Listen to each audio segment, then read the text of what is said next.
First of all, what was shouted from the side, I'd like to say a big congratulations to Nadia and Judith for organizing this conference. They already started asking me outside if I'm sure that this will be one of the subjects that will occupy the new government, and but I can say that I am sure that without this initiative, this subject will never be on the agenda. This kind of thing always starts with small steps, and I hope that the work of Judith and Nadia and all the other speakers here will ultimately lead us in the right direction. I welcome all the participants in the panels, my colleague, Knesset member Yariv Levin, Moshe Feiglin. I cannot call you yet Knesset member. Soon we'll have to be patient. And of course, Eliakim Ha'etzny, and if I've forgotten anyone, I apologize. And last but not least, I am not at all surprised by Sabina Citron's support for this conference. She supports many important initiatives, and her book also, which I read very carefully, is related to some of the things that I will be discussing during my talk regarding the importance, and this is clear to everyone, and there are things that need to be said and we sometimes forget to say. When we come to speak about applying or not applying sovereignty, we have to examine a number of scenarios, at least two scenarios. First of all, I would like to remove from one subject from the agenda and not to turn this conference into something political and to say I support the application of sovereignty. I must say that during the past 2 years at least, I have expressed myself on more than one occasion on this subject in the media. I was sure that there would be an immediate response, the kind that we are used to, that they would say that I was crazy, bizarre, that I've lost connection with reality. And to my great surprise, that did not happen. That when you start talking about this subject in a logical manner, not in an inflammatory manner, and rationally, I can say that the responses, even if they don't agree, they do relate to the subject as something that should be discussed. And I would like to say one more thing before I get into the subject, and I promise that I will not go over the time that has been allotted to me. And this is a political subject, and I'm saying this not politically because the Minister of Diaspora Affairs and Public Diplomacy, who is responsible for dealing with the terrible subject known as anti-Semitism, I think today we saw an ad that used symbols that are reminiscent of the Holocaust, and it was presented as a political poster against another party. And I've just heard that the person who published that poster has been removed from the Likud and I'm very happy that that was the response, and that is something that should not be done. And with that, I will conclude my political remarks. I said that we need to look into two scenarios of the application or non-application of sovereignty. The application of sovereignty, not applying sovereignty, would be a continuation of the status quo, and that would be tacit approval of the diplomatic and sometimes physical violence, accepting that on the part of the Palestinians. And we would be we are strengthening the position of the international community that demands, in the framework of future agreements, a withdrawal to the 1967 lines. And I must state personally that as the Minister of Public Diplomacy, when I speak about these things in public platforms abroad or meet with my colleagues abroad from other parliaments, this always starts with the subject of our right over the land, especially in Judea and Samaria. And I often encounter a response that they say to me, it's very convincing and what you're saying, but your government has chosen not to apply sovereignty over Judea and Samaria. In other words, it is a tacit approval or acceptance that there is a problem. Please forgive me for the comparison. It's as if to say that this is not the legal wife, this is the mistress, this is our mistress. And we often send that message throughout the world.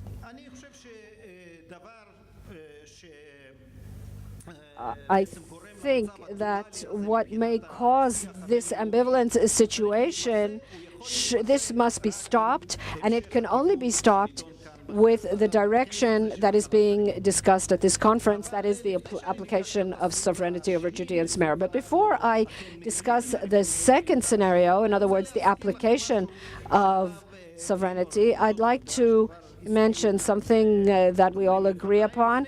More than 30 years ago, at the initiative of our dear friend Yuli Cohen, whom we, I'm sure, all wish good health, Israel did indeed apply sovereignty to Jerusalem.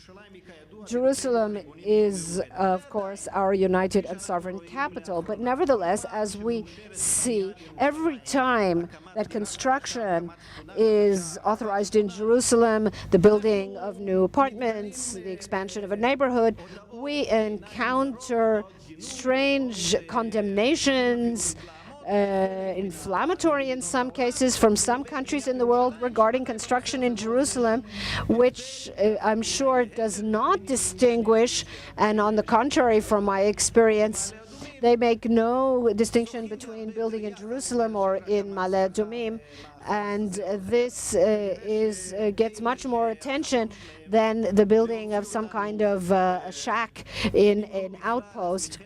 And a large part of the territory where we are sitting, and they consider building in Jerusalem to be a danger.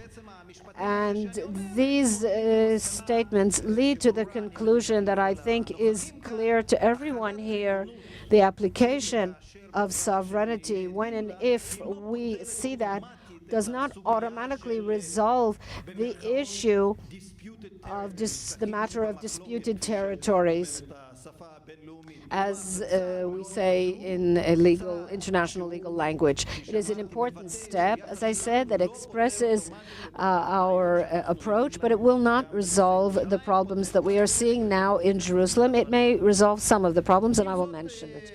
I will discuss that. To the extent that if we do agree to apply sovereignty, there are quite a number of advantages to that. First of all, we will be sending an important message to the international community that the entire discussion of 67 lines, an agreement with border corrections or exchanges of territories, that puts an end to that discussion. We would be saying loud and clear that we have the right, that we have applied sovereignty, and from that point forward, we have to find ways for coexistence with the other population. We have to find an modus operandi of how to live together. You know that it's easier to deal on the international community with issues when we are united by a consensus. It doesn't resolve all the problems, but it makes things easier. I identify three directions if and when the government of Israel decides to apply sovereignty. Two directions are more anticipated. One is of the radical left, and I hear these things already, just as you do. Those territories are not ours. We're not allowed to be there. It's against the law, and we have to evacuate them. It is catastrophe what you are doing. Then there is I would relate to that less so, because I think that most of the state of Israel understands that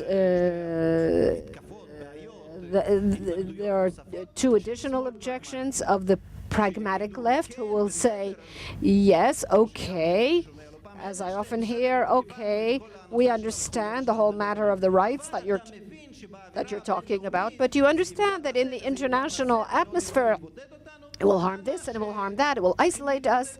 And that is a contention that we must deal with. I don't share, I don't say that it doesn't matter what the Goyim say, it's only important what the Jews do, but I think that we do need to contend with the argument. Hello, Dr. Baker. I didn't see you earlier, and I didn't note your presence. And the third thing, which is maybe less expected, but which can be dealt with, and therefore this conference, Judith and Nadia, is so important in that sense. I have no doubt that there will be an attack from the right. I have no doubt that any step that talks about applying sovereignty gradually, and that is apparently what is going to happen. That is the optimistic scenario. I find it hard to imagine that the government would decide to apply sovereignty from the Nile to the Euphrates all at once. So whether we call it Area C, if we talk about applying sovereignty to Area C or to the Jewish communities, and we'll hear all kinds of comments and all kinds of condemnations that this is a betrayal of the land of Israel and so on. But I am in favor of starting out in moving in the right direction instead of sitting on my hands, because we can't have everything we want. But we must bear in mind that this subject should also be on the agenda. As far as the international community is concerned, I will not go over the 2 minutes that are left to me. I won't get into the subject of what people are saying in closed rooms. Dr. Baker has more experience with that than me. What do they say in closed rooms under those circumstances or these circumstances? It depends on the situation and who you are speaking with and on the bilateral relationship with that specific country. And I think it would be ridiculous to get into it. But two very important principles I would like to mention, and they are relevant to everyone here.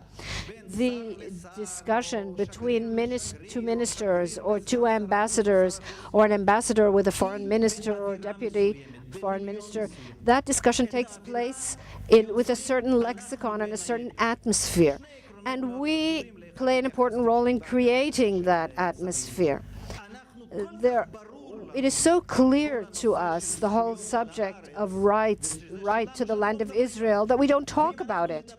And if we do talk about it, then it's with putting our finger in somebody's eye, and it's ours, and who are you to tell us anything?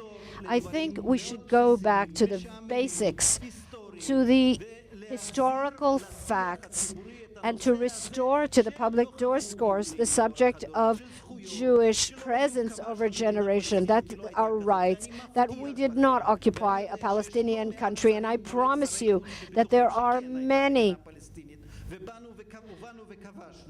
the people who think that we occupied an existing state, and because they really don't know the facts. And we need to make sure that they understand the facts. And so that these things are clear. And I must say that I have encountered people who have absolutely no idea of what's going on.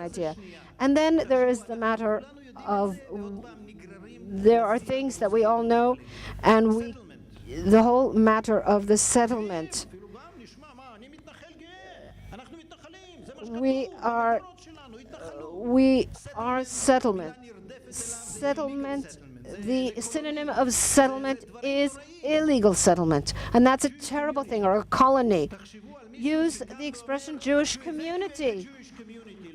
Think about what it means if somebody says to evacuate the Jewish community. How does that sound? That sounds like that subject I mentioned earlier in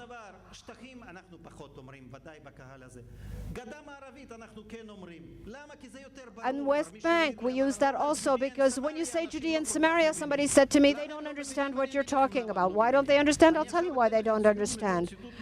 Let me give you an exact quote before Nadia pushes me off the podium. This is the quote. Let's see if you can identify it. Country of Samaria and Judea starts on the Jordan River at the Wadi Mali, southeast of Beisan, and so on and so forth. Where is that from? This is Resolution 181 of the United Nations, the partition resolution. And somebody said to me, I agree with you. Somebody said to me, but when you say Judea and Samaria, they say you're a Kahanist. This is from the United Nations. This isn't from the right wing.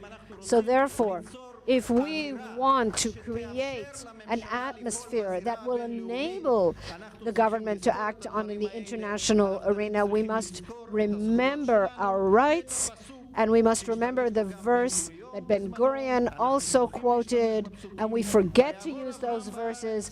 And Abraham went in the land up to Shechem, and the Canaanite was in the land, and God showed himself the land, and he said, to you will I give this land. Thank you very much.